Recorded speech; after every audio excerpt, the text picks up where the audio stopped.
Hai, Assalamualaikum. Welcome back to my YouTube channel. So, hai semua. So, hari ni aku nak cerita hantu lagi. Okay korang. So, hari ni aku nak cerita hantu. Pasal apa pula untuk hari ini? Okay. Sebelum tu, jangan lupa subscribe, like, share and comment. Like, subscribe sebanyak 100k. Jangan lupa tekan butang subscribe dan tekan butang loceng. Okay korang, so hari ni aku nak cerita pasal kisah berhantu tentang mall. Okay, mall, tempat korang pergi shopping lah. Macam kita pergi beli belah. Okay, hari ni aku nak cerita pasal City Mall. Korang tahu tak City Mall ni dekat mana? Okay, nama mall ni Paradigm Mall, Kemayan City Mall. Hari ni sebenarnya kisah dia tentang berhantu Kemayan City Mall, iaitu Paradigm Mall Johor Bahru, dekat Johor Bahru.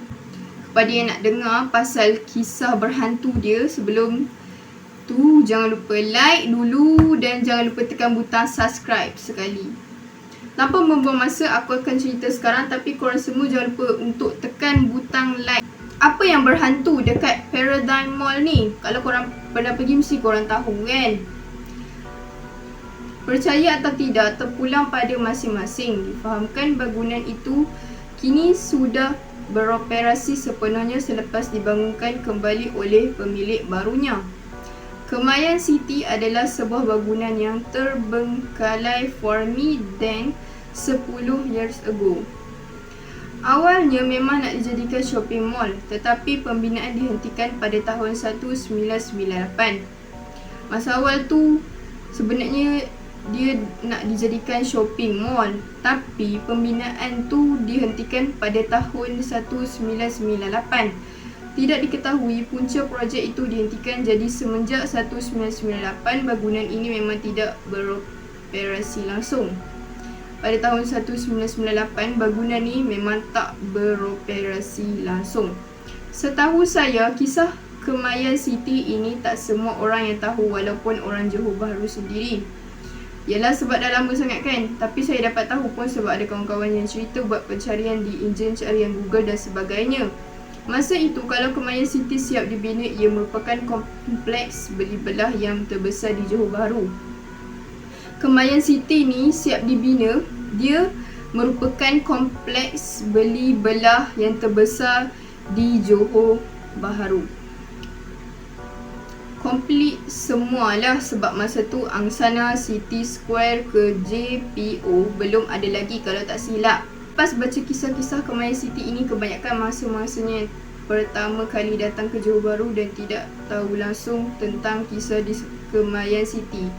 Walaupun bangunan itu sudah lama terbengkalai, tetapi orang-orang yang pernah kena itu berantas hingga ke tahun 2014-2015. Kisah pertama, sebuah keluarga dari Singapura dikatakan mengunjungi pusat beli belah terbengkalai terletak di Johor Bahru. Pada satu malam, kira-kira jam 9 malam, mereka sekeluarga dalam perjalanan pulang selepas menghadiri majlis kenduri kahwin saudara di Melaka. Mereka tertarik dengan bangunan di sebelah kiri jalan berkenaan yang bergemerlapan dengan lampu aneka warna dan meriah dengan kunjung orang ramai. Menyangka Kemayan City dipulih dan memulakan operasinya, keluarga berkenaan tidak melepaskan peluang untuk singgah memandang masih muda. Selepas meluangkan masa hampir setengah jam di situ, mereka beredar sebab ada satu lagi destinasi yang perlu disinggah sebelum pulang ke Singapura. Mereka menuju ke rumah saudara mereka di Kampung Pasir yang terletak tidak jauh dari pusat beli belah tersebut. Diorang terus menuju ke rumah saudara diorang di Kampung Pasir yang terletak dekat pusat beli belah tersebut. Apabila sampai ke rumah saudara, salah seorang ahli keluarga bercerita tentang majlis pembukaan Kemayan City tadi. Bila diorang dah sampai rumah saudara, ada salah seorang keluarga cerita tentang majlis pembukaan Kemayan City tadi. Alangkah terkejutnya keluarga itu apabila mendapat tahu bahawa bangunan itu masih terbengkalai sehingga kini dan bangunan itu semakin usang. Diorang terkejutlah kan, sebab dapat tahu yang bangunan tu masih terbengkalai sehingga bangunan tu semakin usang. Salah seorang daripada mereka tidak berpuas hati lalu pergi ke bonet kereta untuk memeriksa apa yang mereka beli tadi. Tetapi apa yang ada hanyalah daun kering dan ranting kayu. Salah seorang ada yang tak puas hati, so diorang pergilah periksa bonet kereta. Diorang nak tahulah apa yang diorang beli tadi. Tetapi apa yang ada adalah daun kering dengan ranting kayu je korang. Dalam perjalanan itu, Ina singgah di R&R Paguh untuk mengisi minyak, makan dan solat. Kemudian dia meneruskan perjalanan dalam jam 11.30 malam. Dari lebuh raya itu, dia keluar dari tol Skudai dan lalu di depan Kemayan City, lampu terang benderang, terpampang banner majlis perasmian pembukaan. Mall itu seolah-olah memanggil dia masuk, jadi dia pun tanpa ragu-ragu terus masuk. Di mall itu banyak barang yang cantik dan murah berbanding di Kuala Lumpur. Dekat mall tu banyak barang yang cantik-cantik dan murah berbanding di Kuala Lumpur.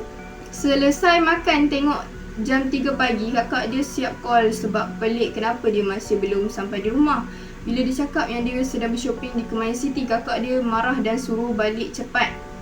Lepas dah selesai makan, tengok jam dah 3 pagi, kakak dia siap call dia. Sebab pelik lah kenapa dia belum balik rumah lagi, belum sampai rumah lagi kan. Bila dia cakap, dia kata dia sedang shopping dekat Kemayan City. Dan kakak dia marah, kakak dia suruh balik cepat. Keesokan harinya dia pun bertanya kepada kakaknya, kenapa kau marah sangat semalam dan suruh aku balik cepat? Dia tanya kakak dia, kenapa kau marah sangat kan? Kenapa kau suruh aku balik cepat? Kalau kau nak tahu tempat yang kau shopping tu tak wujud pun, bangunan itu sudah lama terbiar tak hutak. Dah 10 tahun tak function pun. Kakak dia pun katalah, kalau nak tahu tempat yang dia pergi shopping semalam tu tak wujud pun. Bangunan tu dah terbiar lama dah. Dah 10 tahun dah tak ada function dah. Aku tak rabun lagi lah kak. Aku nampak ramai gila orang semalam. Meriah lagi sebab ada grand opening. Katanya Ina degil dan tidak percaya, lalu katanya bawa dia pergi ke Kemayan City itu semula. Apabila sampai, yang ada hanyalah bangunan usang buruk dan menyeramkan. Bila sampai je, apa yang ada tau? Yang ada tu hanyalah bangunan usang buruk dan menyeramkan. Habis apa yang aku beli semalam, dia pun tengok bonet kereta penuh dengan daun dan ranting kayu. Dia pun berfikir apa yang dia makan semalam. Tidak lama selepas itu, dia rasa loya dan muntahkan cecair yang bau busuk. Ada, tak nak cakap. Dia tengoklah bonet kereta penuh dengan ranting kayu dengan daun. Dia pun terfikirlah kan, apa yang dia makan semalam. Tak lama lepas tu dia rasa nak cecair yang bau busuk. Dan ada satu sebelum beredar dari situ. Persoalannya, ke mana duit-duit orang yang bershopping di situ? Wallahu alam. Ada juga yang cerita dulu-dulu di situ ada kes orang bunuh diri. Sebab itu bangunan itu berhantu. Tetapi itu pun wallahu alam juga. Ada juga yang cerita dulu-dulu dekat situ ada kes bunuh diri. Sebab tu bangunan tu dah jadi berhantu tau. Niat saya nak buat ini bukanlah nak menakutkan orang untuk pergi ke situ atau menutup periuk nasi peniaga di sana. Sekadar berkongsi sebab ramai yang meminta. Sebab ini pun kisah lama, sekarang sudah dibersihkan dan sudah diproses secara rasmi. Jangan risau. Okey korang, so cerita pasal Kemayan City Mall, Paradigm Mall tadi, korang faham tak? Sebenarnya dalam bahasa Melayu dia Kemayan City Mall tau, tapi dalam bahasa English Paradigm Mall. Tapi tak tahulah, dia orang yang tulis Kemayan City Mall, bukan aku yang tulis. Okey, korang faham tak? Hari ni aku cerita pasal Kemayan City Mall berhantu, iaitu Paradigm Mall. Yang mana tak faham sila komen kat bawah. Yang mana faham, komen kat bawah juga. Tak faham boleh share kat Google. Okey, yang mana pernah pergi Paradigm Mall sila komen kat bawah.